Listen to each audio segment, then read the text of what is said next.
মাসউদ দূর থেকে দেখতেছে আল্লাহর নবীর ওজুর পানি পর্যন্ত নিচে পড়তে দেয় না। সাহাবীরা হাতের মুঠায় নিয়ে নেয়, ওই পানি বরকতের জন্য শরীরের মধ্যে মাখি সরকারে দো আলম থুতু ফেলে সাহাবীরা নবীজির থুতু পর্যন্ত জমিনে পড়তে দেয় না, হাতের তালুতে নিয়ে শরীরে মাখতে থাকে। আল্লাহু আকবার। উরওয়া ইবনে মাসউদ অবাক হয়ে গেলেন, হায় রে, এটা আবার কি দৃশ্য দেখতেছি, যে মানুষটার উপরে আমরা এত অত্যাচার নির্যাতন জুলুম করলাম, ওই মানুষটার থুতু পর্যন্ত মদিনার মানুষগুলো জমিনে পড়তে দেয় না। আল্লাহু আকবার, জয় বলেন আল্লাহু আকবার। তিনি অবাক হয়ে গেলেন। সাহাবীরা নবীজির প্রতি ভালোবাসা দেখে সাহাবীদের তিনি অবাক অভিভূত হয়ে গেলেন। উরওয়া ইবনে মাসউদ নবীজিকে ডাক দিয়ে আদর করে একটু কথা বলতেছেন। আরবদের মানুষদের স্বভাব হলো কথা বলার সময় চেহারায় হাত দেয়। উরওয়া ইবনে মাসউদ নবীজির প্রতি এত ভালোবাসা বেড়ে গেলেন, নবীজির দাড়ির মধ্যে একটু উরওয়া ইবনে মাসউদ ধরে এভাবে আদর করতেছেন। হায় রে, তোমাকে আমরা কত কষ্ট দিছি, তুমি আমাদেরকে ক্ষমা করে দিও, আমাদেরকে মাফ করে দিও। এই কথা বলে নবীজির দাড়ি মোবারকের চেহারার মধ্যে একটু হাত দিয়েছেন। পাশে নবীজির একজন সাহাবী বসা ছিলেন, আব্দুল্লাহ ইবনে মুগীরা ইবনে শুবা রাদিয়াল্লাহু তাআলা আনহু। যখন উরওয়া ইবনে মাসউদ নবীজির দাড়ি মোবারকের মধ্যে হাত দিছে, আর দেরি করে নাই, নিজের তরবারিটা খাপ থেকে খুইলা উরওয়া ইবনে মাসউদের হাতের মধ্যে ধরছে। এত বড় সাহস, তুই আমার নবীজির দাড়ির মধ্যে হাত দিছিস, আমার নবীর দাড়ি মোবারকে হাত দিছিস, তোর হাত আমি কেটে ফেলবো। উরওয়া ইবনে মাসউদ বলে, আমি তো তোমার নবীর দাড়ি মোবারকে হাত মনে কোনো দোষ কইরা দেই না, আমি তো আদর কইরা দিছি। বলে, আদর ঠাদর বুঝি না, আমার নবীর দাড়ি মোবারকে হাত দিছস, তোর এত বড় সাহস। জানোস আমরা আমাদের জীবনের চাইতে আল্লাহর নবীকে ভালোবাসি, ন্যূনতম কোন অপমান নবীজির আমরা সহ্য করতে পারি না। আল্লাহু আকবার। হাত নামা, হাত নামা। এটা কি মক্কা পেয়েছস? এটা মদিনা, এটা মদিনা। নবীজির জন্য জীবন দিয়ে দিতে রাজি আছি। আল্লাহু আকবার। উরওয়া ইবনে মাসউদ কয়, আমার আর বোঝার বাকি নাই, আর বোঝার বাকি নাই। হায় রে, যে লোকটাকে আমরা এত অত্যাচার নির্যাতন জুলুম অবহেলা করেছি, আরে মক্কার কাফেররা তো নবীজিকে চিনে নাই, চিনবে কিভাবে? রতনে রতন চিনে, ঠিক কিনা বলে? ওই হারামখোরেরা আমার নবীকে কিভাবে চিনবে? মদিনার মানুষ ঠিকই চিনেছে। আল্লাহু আকবার। এ কারণে মুহাজির সাহাবীদেরকে আনসাররা ঘর দিয়া দিছে, বাড়ি দিয়া দিছে, জমি দিয়া দিছে, দাসী পর্যন্ত দিয়া দিছে, দাসী।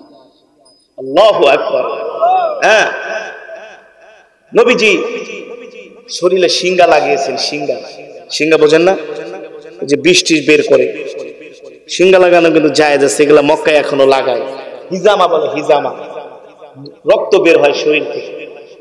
তো রক্ত বের হয়েছে, নবীজি সাহাবী জুবাইর রাদিয়াল্লাহু তাআলা আনহুকে একটা শিশির মধ্যে রক্তটা নিয়ে বলতেছে, যাও রক্তটা ফেলে দিয়ে আসো। সাহাবী ওই রক্তের বোতল হাতে নিয়ে বলে, আল্লাহর নবীর রক্ত জমিনের ভিতরে পড়বে, জমিনে দাফন করবে, এটা হইতে পারে না। সে ওই বোতলের মুখটা ছুটায় এক টান দিয়ে রক্তগুলো খেয়ে ফেলেছে। আল্লাহু আকবার। জোরে বলেন আল্লাহু আকবার। উরওয়া ইবনে মাসউদ দূর থেকে দেখছে সাহাবী কি করেছে, নবীজির রক্ত টান দিয়ে খেয়ে ফেলেছে। আরে নবী তো নবী আসছে, মুস্কি মুস্কি হেসে নবীজি বলে, এই জুবাইর, আমার রক্তগুলো কোথায়? ওগো আল্লাহর নবী, ফিদাকা ইয়া আবি ওয়া উম্মি ইয়া রাসূলুল্লাহ, আপনার জন্য আমার মা বাবা, আমার জান কুরবান হয়ে যাক। আল্লাহু আকবার। ওগো নবী, আপনার রক্ত জমিনে পড়বে, জমিনে আমি দাফন করব, এটা আমি সহ্য করতে পারি নাই। আপনার রক্ত জমিনের ভিতরে গড়ায় পড়বে, এটা আমি মানতে পারি নাই। আমি আপনার মহব্বতে রক্তগুলো টান দিয়ে খেয়ে ফেলেছি। সুবহানাল্লাহ বলেন। আল্লাহর নবী বলে, এ সাহাবী, আমার মহব্বতে তুমি রক্তগুলো টান দিয়ে খেয়ে ফেলেছো, কথাটা ভালো করে মনে রেখো। আল্লাহর নবীর রক্ত রক্ত যার শরীরের মধ্যে ঢুকেছে তার জন্য জাহান্নামের আগুন আল্লাহ হারাম করে দিয়েছে। আল্লাহু আকবার। এই ছিল ইশকে রাসূল। নবীজির প্রতি সাহাবীদের কি মুহাব্বত, ভালোবাসা।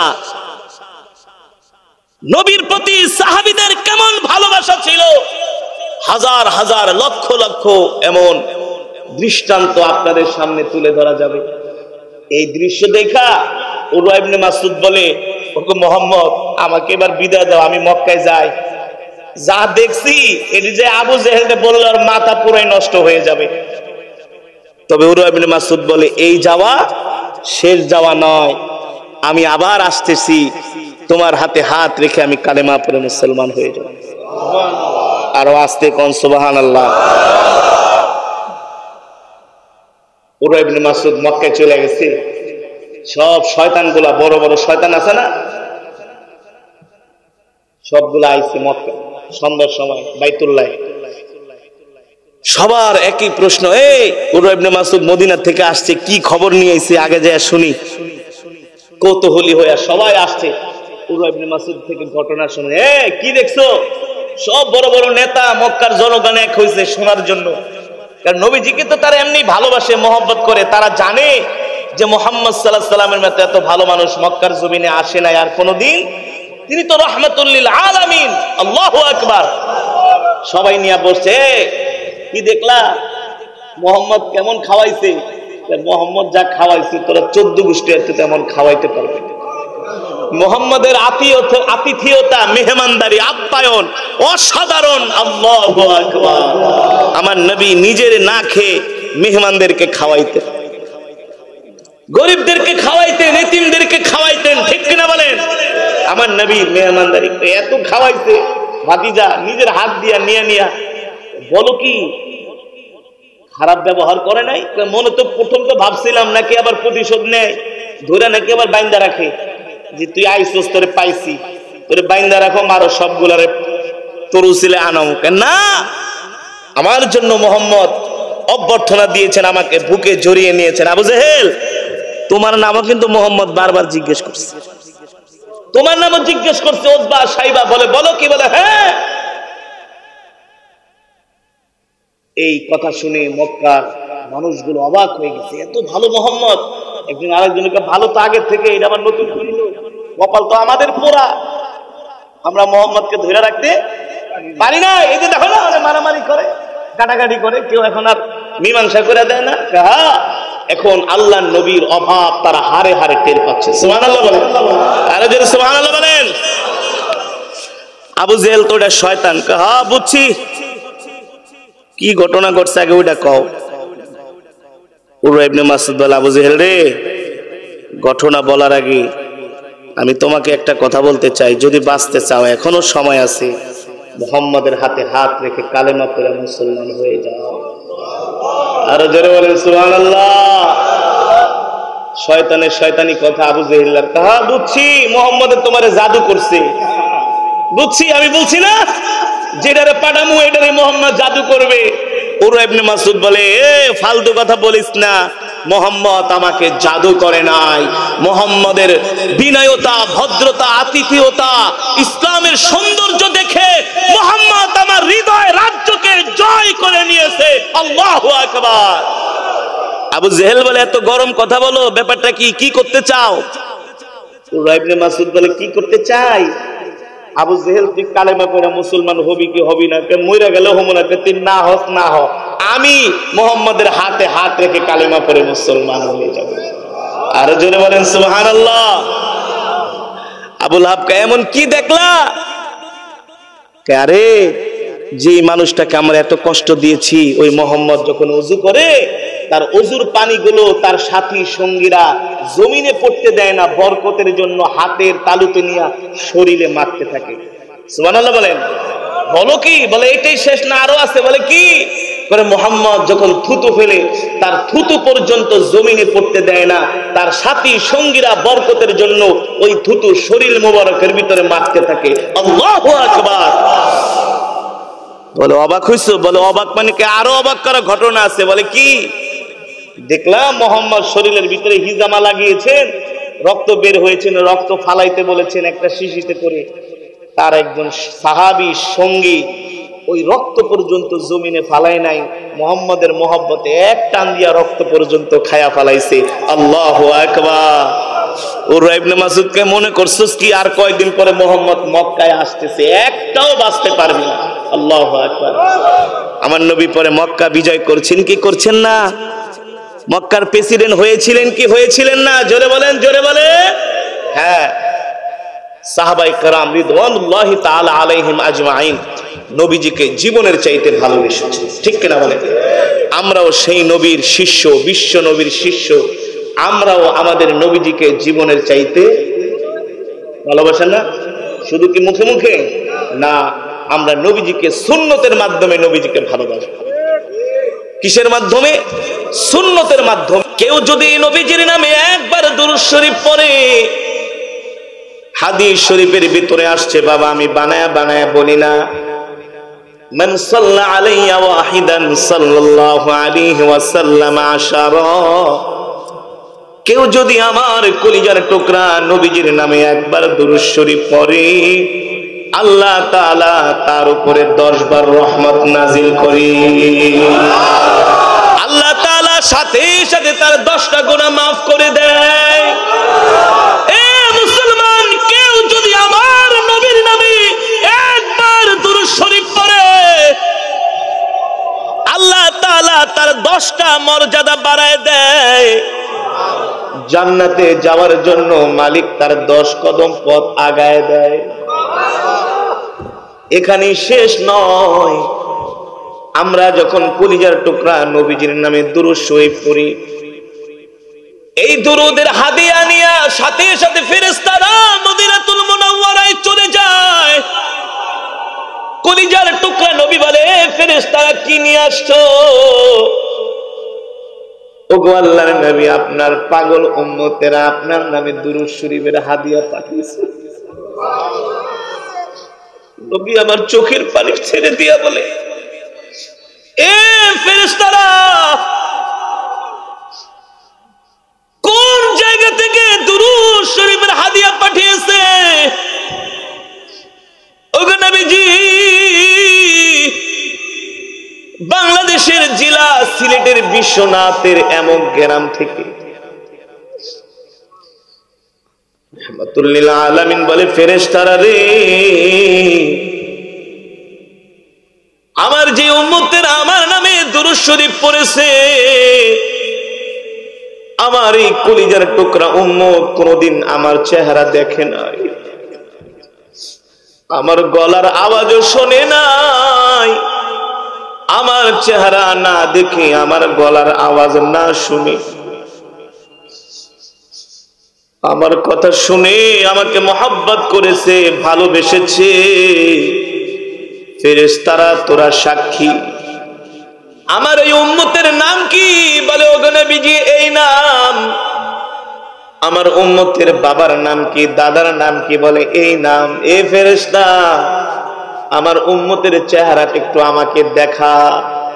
সাথে সাথে আমাদের চেহারাগুলো কলিজার টুকরা নবীজির সামনে তুলে ধরা হয়। আল্লাহু আকবার। কলিজার টুকরা নবী বলেন, ও ফেরেশতারা তোরা সাক্ষী থাকিস, আমার যে উম্মত আমাকে না দেখে আমার নামে দুরূদ শরীফ পড়েছে, ওই কাল হাসরের ময়দানে আমি নবী আমার উম্মতকে ছাড়া আল্লাহর জান্নাতে যাব না। আর যারা বলেন সুবহানাল্লাহ। এখানেই শেষ নয়, হাদিস শরীফের মধ্যে এসেছে, এই দুনিয়ার জমিনে যে যত বেশি নবীজির প্রতি দুরূদ পড়বে, সে তত বেশি জান্নাতে নবীজির কাছাকাছি থাকবে।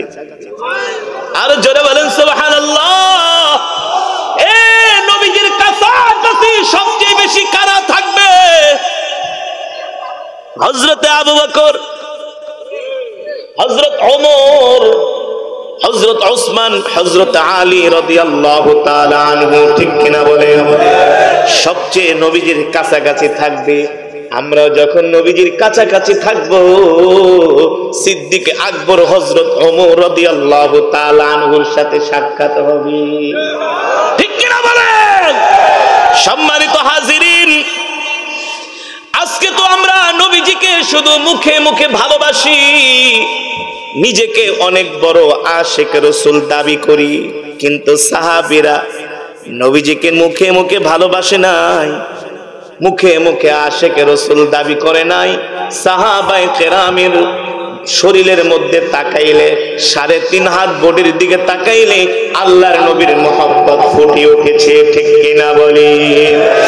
রাসূলের হাদিস বাবা, আমার কথা নয়, নবীজি বলছেন, মান আহাব্বা সুন্নতি ফাকাদ আহাব্বানি ওয়া মান আহাব্বানি কানা মাই ফিল জান্নাহ। কলিজার টুকরা নবী বলেন, এই দুনিয়ার জমিনে আমার যে উম্মত আমার সুন্নাত পালন করবে, আমার সুন্নাত গুলো মানবে, আমি নবীর সাথে করে আল্লাহর জান্নাতে প্রবেশ করব। আল্লাহু আকবার। যেই উম্মত আমার সুন্নাত মানবে, সুন্নাতকে জিন্দা করবে, আমি নবী সেই উম্মতকে ছাড়া আল্লাহর জান্নাতে প্রবেশ করব না। আল্লাহু আকবার। আমরা নবীজির সাথে জান্নাতে থাকতে চাই কি চাই না? আরো জোরে বলেন, চাই কি চাই না? আল্লাহ তুমি আমাদের কবুল করে নাও, বলি আমিন। আরো জোরে সরে বলি আমিন। হাত নামান। সম্মানিত হাজির, আল্লাহর পয়গম্বরের সাহাবীরা নবীজিকে কেমন ভালোবাসতেন, ছোট্ট একটা দৃষ্টান্ত আপনার সামনে তুলে ধরলাম, আপনাদের সামনে তুলে ধরেছি। মক্কার কাফেরদের অত্যাচারে আল্লাহর নবীর আর মক্কায় থাকা সম্ভব নয়। আল্লাহ তাআলা জিবরাইলকে পাঠিয়েছেন, ও জিবরাইল, মক্কার কাফেরেরা আমার বন্ধুর বিরুদ্ধে এমন ষড়যন্ত্র চক্রান্ত করতেছে, আমার বন্ধুর উপরে এমন অত্যাচার নির্যাতন করতেছে, আমার বন্ধুর সাহাবীদের উপরে নির্যাতন করতেছে। ও জিবরাইল, যাও যাও, আমার বন্ধুকে যে বলে দাও, আমার বন্ধু যাতে মক্কা থেকে হিজরত করে মদিনায় চলে যায়। আল্লাহ রাব্বুল আলামিনের নির্দেশ পেয়ে আল্লাহর পয়গম্বর মক্কা থেকে হিজরত করে মদিনায় চলে গেলেন। আল্লাহর পয়গম্বরের সাথে অনেক সাহাবী হিজরত করে তারা মদিনায় চলে গেলেন, তাদেরকে বলা হয় মুহাজির। যারা হিজরত করেছেন তাদেরকে বলা হয় কি? মুহাজির। আল্লাহর নবীর সাথে হিজরত করে মদিনায় চলে গেছেন। 1 মাস 2 মাস যাওয়ার পরে মক্কার কাফেরদের মাঝে দ্বন্দ্ব লেগে গেছে, ঝগড়া শুরু হয়ে গেছে এক দলের সাথে আরেক দল। একজন আরেকজনকে বলে, হায় রে, মুহাম্মদের মতো এত ভালো মানুষটাকে আমরা অত্যাচার কইরা মক্কা থেকে বের কইরা দিছি। মক্কার মানুষগুলো এখন আল্লাহর নবীর জন্য ফোফায়া ফোফায়া কাঁদে, চোখের পানিতে বালিশ ভিজায় ফেলে, রাত্রবেলা ঘুমাইতে পারে না। আল্লাহু আকবার। নবীজি এখন মক্কায় নাই। মক্কার কাফেরেরা মারামারি করে, কাটাকাটি করে, হানাহানি করে। এখন আর কেউ বিচার সালিশ করে দেয় না, এখন আর কেউ মিলায়া দেয় না, এখন আর কেউ শান্তির কথা বলে না, এখন আর কেউ মুক্তির কথা বলে না, এখন আর কেউ একজন আরেকজনের প্রতি কোনো ভালোবাসা নাই, সম্মান নাই, শ্রদ্ধা নাই। আগে যখন কলিজার টুকরা নবীজি মক্কায় থাকতেন, মক্কার মানুষেরা ঝগড়া করলে আল্লাহর নবী সুন্দর করে মিটায় দিতেন, বিচার করে দিতেন, ফয়সালা করে দিতেন। আল্লাহু আকবার। এই কারণে তাদের মধ্য থেকে মারামারি, কাটাকাটি, হানাহানি বন্ধ হয়ে গেছে, মক্কার মধ্যে শান্তি বিরাজ করছে। আল্লাহু আকবার। কিন্তু এই দিক থেকে আবু জেহেলদের ষড়যন্ত্র চক্রান্ত বন্ধ নাই। তারা মিটিং এ বসছে, একজন আরেকজনকে বলে, এ ভাতিজা মোহাম্মদ মক্কা থেকে হিজরত করে মদিনায় চলে গেল, আবার মদিনায় যায়া আমাদের বিরুদ্ধে আবার কোন ষড়যন্ত্র করতেছে কিনা, নাকি আমাদের উপরে আবার হামলা করবে। আরেক দল বলে, না না না, ভাতিজা মুহাম্মাদের মতো এত ভালো মানুষ হইতে পারে না। আল্লাহু আকবার। মক্কার কাফিরেরা সিদ্ধান্ত নিল নবীজির জন্য কলিজা পড়ে যায়, কিন্তু সত্য কথা বলতে পারে না। বললে তো মক্কার জনগণ বলবে, মিয়া আপনারাই তো ষড়যন্ত্র কইরা মুহাম্মদকে খেদাইছেন। কিন্তু মন থেকে ভালো লাগে, ভালোবাসি। আরে ভালো মানুষকে কে বা না ভালোবাসে, ঠিক কিনা বলেন? দেখবেন সমাজের মধ্যে একজন ভালো মানুষ, সবাই তার বিরুদ্ধে ষড়যন্ত্র করে, চক্রান্ত করে। আমাদের ঢাকা শহরে, আমাদের এলাকায় আমাদের একজন দাদা ছিল, ভোর 4টা বাজে উঠে জোরে জোরে জিকির করতো, এলাকায় এলাকায় ঘুরতো, আর মানুষের ঘরে ঘরে দুয়ারে দুয়ারে যায় নামাজের জন্য ডাকতো। নামাজে আসো, নামাজে আসো, জোরে জোরে জিকির করতো। তার জিকিরের আওয়াজে আমাদের ঘুম ভেঙে যেত।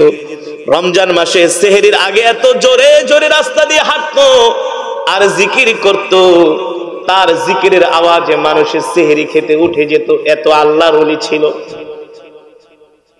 কিন্তু সমাজের মধ্যে কিছু মানুষ ছিল তাকে একেবারে দুই চোখে দেখতে পারতো না। কিন্তু যারা তাকে দেখতে পারতো না, ওই সবগুলা মানুষ ছিল মুনাফিক মার্কা। সামনে এক কথা, পিছে যায় আর এক কথা, এই টাইপের মানুষ।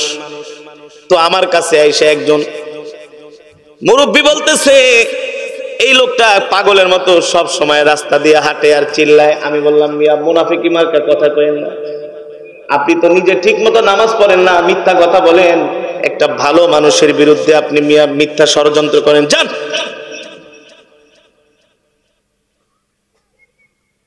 সমাজের আরো কিছু মানুষ বলে, না না ঠিকই বলেছ, ওই লোকটা 2 বছর আগে মারা গেছে, এখন আর কেউ গভীর রাত্রিতে উঠে জোরে জোরে জিকির করে না, নামাজের জন্য ডাকে না। এখন ভালো মানুষগুলো হারে হারে টের পাইতেছে। ওই মক্কার কাফেরদের মধ্য থেকেও অনেকে কালেমা পড়ে মুসলমান হয়ে গেছে। কেউ গোপনে গোপনে কালেমা পড়ে মুসলমান হয়েছে, কেউ আবার মক্কা থেকে হিজরত করে মদিনায় যে কালেমা পড়ে মুসলমান হয়েছে। তারা তো নবীজিকে দিল থেকে ভালোবাসতো, কিন্তু কিছু বড় বড় শয়তানের কারণে আসল কথাটা বলার সাহস পায় নাই। তারা মিটিং এর মধ্যে বসছে, বৈশা বলে, এই আমরা একটা কাজ করি, মক্কা থেকে একজন প্রতিনিধি আমরা মদিনায় পাঠায়া দেখি মোহাম্মদ মদিনায় কেমন আছে, কি অবস্থায় আছে, কতটুকু শক্তি সঞ্চার করছে, আবার আমাদের উপরে হামলা ঠামলা করবে কিনা। কিন্তু আমার নবী হচ্ছেন ওয়ামা আরসালনাকা ইল্লা রাহমাতাল লিল আলামিন, ঠিক কি না বলে? নবী আমার রহমতের নবী, বরকতের নবী, দয়ার নবী, মায়ার নবী। এই রহমতের নবী কোনদিন মানুষের সাথে একটা মুখ কালো করে কথা বলে নাই, ঠিক কি না বলেন? আমার নবীর 63 বছর জিন্দেগিতে কেউ বলতে পারবে না আমার নবীর কোন কথায়, কোন আচরণে কোন মানুষ কষ্ট পেয়েছে। মক্কার কাফেররা, আবু জেহেলরা কি বলে, যায় দেখো ভাতিজা আবার কতটুকু শক্তি সঞ্চার করছে, আবার আমাদের উপরে হামলা টামলা করবে কিনা। কি করা যায়, কি করা যায়? আমরা একজন প্রতিনিধি পাঠাবো মদিনায়, কাকে পাঠানো যায়? আবু জেহেলকে যে বুদ্ধি শুদ্ধি ভালো, বিচক্ষণ, শিক্ষিত, তাকে আমরা প্রতিনিধি বানায়া, দূত বানায়া মদিনায় পাঠাবো। তাদের মধ্য থেকে মক্কার একজন সম্ভ্রান্ত পরিবারের যুবক ছিলেন, তার নাম হলো উরওয়া ইবনে মাসউদ সাকাফি। সেও কাফের, কালেমা পড়ে এখনো মুসলমান হয় নাই। মক্কার কাফেরদের পক্ষ থেকে তাকে মদিনায় পাঠানো হলো নবীজির গতিবিধি লক্ষ্য করার জন্য। উরওয়া ইবনে মাসউদ মক্কা থেকে হিজরত করে মদিনায় গেলেন। মদিনার শহরে প্রবেশ, আব্দুল্লাহ কোথায়? হাল আনতা তারিফ, তোমরা কি চিনো মুহাম্মদ ইবনে আব্দুল্লাহকে? একজন যুবক বলল, আরিফ, আমি চিনি মুহাম্মদ ইবনে আব্দুল্লাহ। বলল, আমাকে নিয়ে চলো মুহাম্মদ ইবনে আব্দুল্লাহর কাছে। বলো, তাল, আসো আমার সাথে, ইমশিমাই, চলো মুহাম্মদ ইবনে আব্দুল্লাহর ঘরে। আল্লাহর নবীর ঘরের দিকে উরওয়া ইবনে মাসউদকে নিয়ে যাওয়া হলো। এখনো নবীজির ঘর পর্যন্ত যায় নাই। ওই যুবক বলল, তুমি এখানে দাঁড়াও, আমি মুহাম্মদ সাল্লাল্লাহু আলাইহি সাল্লামের কাছে যে আগে অনুমতি নিয়ে আসি, তোমাকে তার ঘরে নিয়ে যাব কিনা। আল্লাহ নবী বসে বসে সাহাবীদেরকে কোরআনের কথা শোনাচ্ছিলেন, দ্বীনের কথা শোনাচ্ছিলেন। ওই যুবক যা বলল, ওগো আল্লাহর নবী, মক্কা থেকে আপনার সাথে একজন লোক আসছে দেখা করার জন্য। এই কথা বলতে দেরি আমার নবীজি বসেছিলেন, বসা থেকে দাঁড়ায়া পড়লেন আর বললেন, কে আসছে মক্কা থেকে আমার সাথে দেখা করার জন্য? নিয়ে আসো, নিয়ে আসো। আমার মাতৃভূমি থেকে আমার সাথে দেখা করার জন্য আসছে, আমি অনেক বড় খুশি। আল্লাহু আকবার। মক্কার কথা বলতেই নবীজির চোখ দিয়ে ঝরঝর করে পানি পড়তেছে, কারণ আমার নবী তো মক্কা থেকে হিজরত করে মদিনায় যেতে চায় নাই। মক্কার কাফেররা জোর করে আমার নবীকে বের করে দিয়েছে। সেই ছোটবেলার স্মৃতিগুলো মনে পড়ে যাচ্ছে, বাইতুল্লাহর কথা নবীজির বারবার মনে পড়তেছে, মায়ের স্মৃতি, বাবার স্মৃতি, যে রাস্তা দিয়ে নবীজি হেঁটেছে ছোটবেলায়, যেখানে খেলাধুলা করেছে, যেখানে তার শৈশব কৈশোর কেটেছে। মাতৃভূমি জন্মভূমির জন্য কার না মায়া লাগে?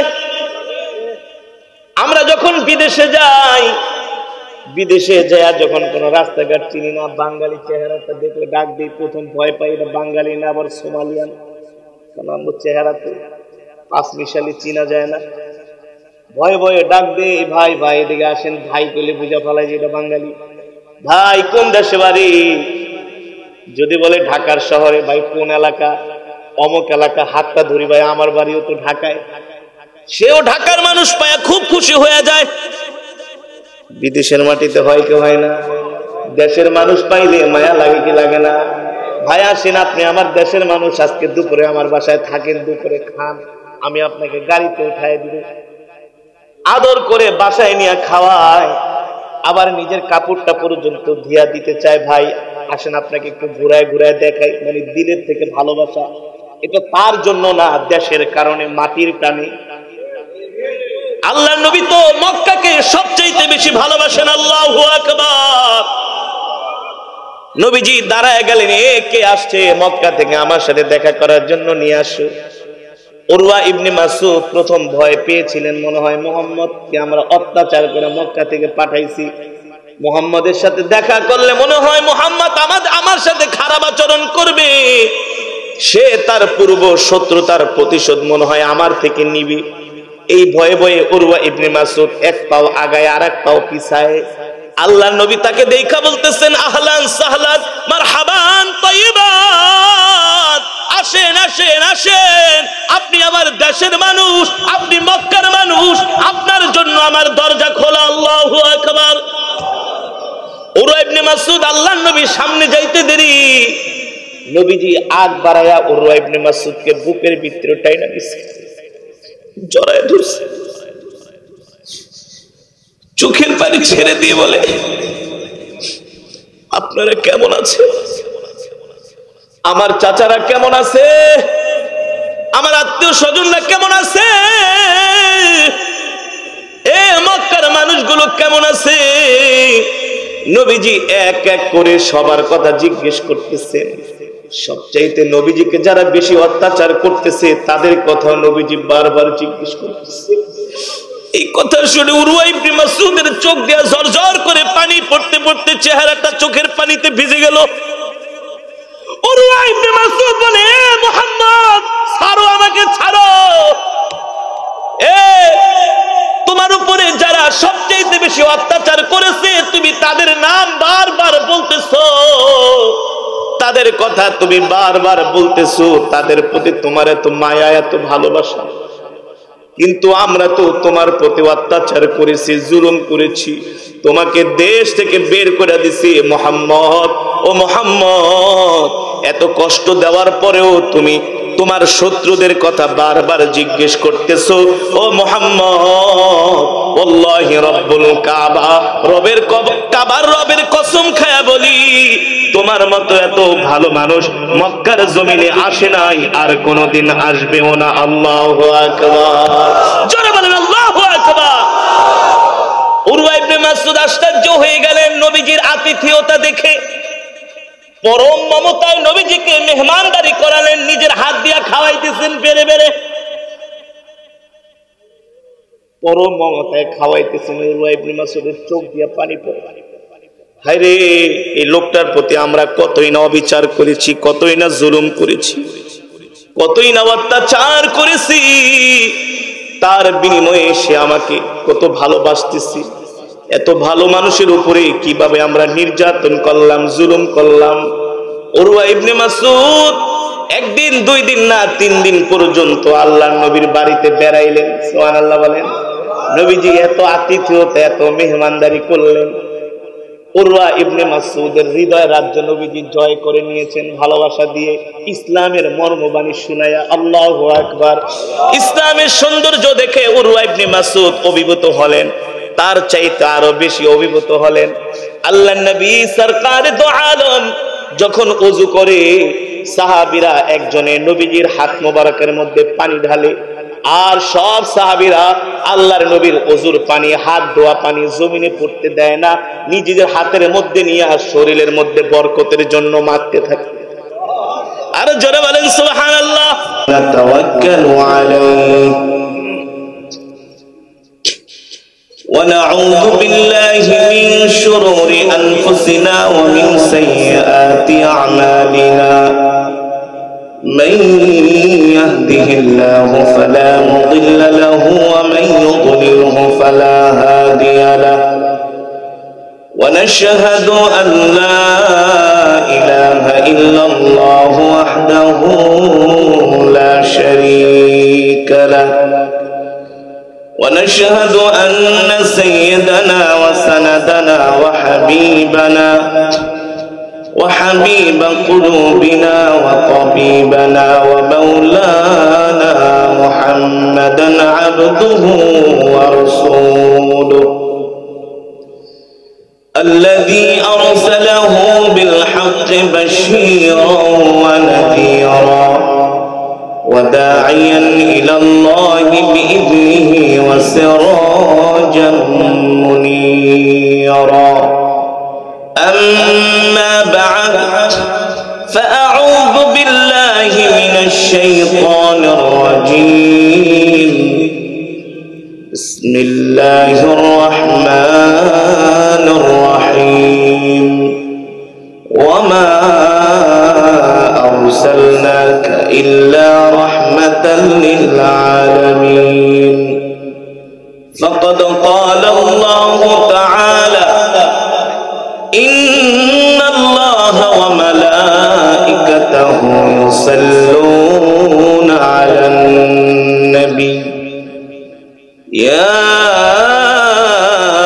أيها الذين آمنوا صلوا عليه وسلموا تسليما নামাজের দুরূদ ইব্রাহিম পড়ে মুহাব্বতের সাথে আল্লাহুম্মা সাল্লি আলা মুহাম্মাদ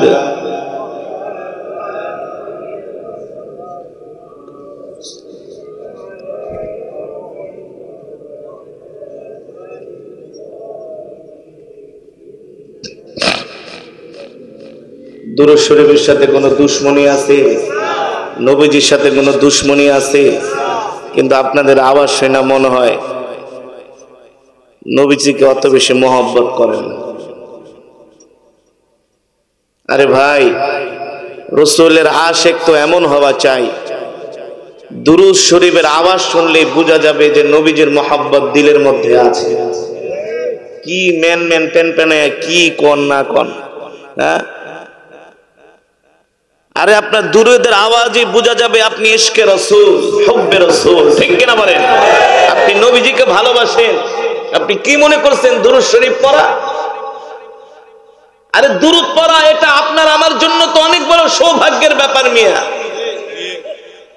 যেই নবীর প্রতি স্বয়ং আল্লাহ নিজে দুরূদ পড়ে, আল্লাহু আকবার বলেন। কে দুরূদ শরীফ পড়ে? আর আপনি আমি সলিমুদ্দিন কি বাপ নিয়া মিয়া আস্তে আস্তে পড়েন, মহব্বতের সাথে পড়েন মিয়া, আবার রাসূলের আশিক দাবি করেন। আল্লাহ নিজে বলছেন ইন্নাল্লাহা ওয়া মালাইকাতাহু ইউসাল্লুনা আলান নবী, ও নবী নিশ্চয়ই আমি আল্লাহ আপনার নামে দুরূদ পড়ি। শুধু আমি দুরূদ পড়ি না, আমার ফেরেশতারাও আপনার নামে দুরূদ পড়ে। কুল কায়নাত আপনার আল্লাহর কোনো ইবাদত করার প্রয়োজন নাই? আছে? কারণ তিনি তো মাবুদ, তিনি তো মালিক, তিনি আবার কিসের ইবাদত করবে? আমরা তো তার ইবাদত করব, আমরা তার গোলাম। আমরা কি? এই জোরে বলেন, আমরা কি? আমি করব ওয়াজ, আপনারা দিবেন আওয়াজ। এক এক কেরাত পয়রা যদি স্টেজ ফাড়াইতে পারি, একটু আওয়াজ দিতে পারবেন না? চুপ থাকার ভিতরে কোনো বুজুর্গই নাই। নির্বাচনের সময় তো ঠিকই মিছিল করে, এখন বুড়া মানুষ আরো বেশি করে। বুড়া মানুষ কি আরো বেশি লাফায় নির্বাচনের সময়। আমি এক চাচারে ধরছি এক নির্বাচনে, কি দেখলাম ভিডিও ভাইরাল, লুঙ্গি উঠায় উঠায় নাচতেছেন, আর কোন ঘড়ি ঘড়ি, বুঝেন না কোন সময় মইরা যাই, শেষ চান্স নিছিলাম। কি চান্স? আরে কপাল পোড়া মুসলমান, কখন মৃত্যু চলে আসে বলা যায় না। যদি রসুলের মোহাব্বতে দুরূদ শরীফ পড়া যায়, আল্লাহর নবী শাফায়াত করবে, শাফায়াত। ঠিক কিনা বলেন? আল্লাহ বলে, নবী আপনার নামে আমি নিজে দুরূদ পড়ি। কেন? আল্লাহ তাআলা বলে, নবী আমি আপনাকে খুশি করতে চাই। সুবহানাল্লাহ। সব পয়গম্বররা আল্লাহকে খুশি করবে। কাকে? সব পয়গম্বররা ব্যস্ত থাকবে আল্লাহকে খুশি করার জন্য হাসরের মাঠে। আর আল্লাহ বলে, ওগো হাবিব আমি ব্যস্ত থাকবো আমার হাবিবকে খুশি করার জন্য। আর যারা বলেন সুবহানাল্লাহ। ওই নবীর প্রতি দুরূদ পড়বেন না তো করবেনটা কি মিয়া?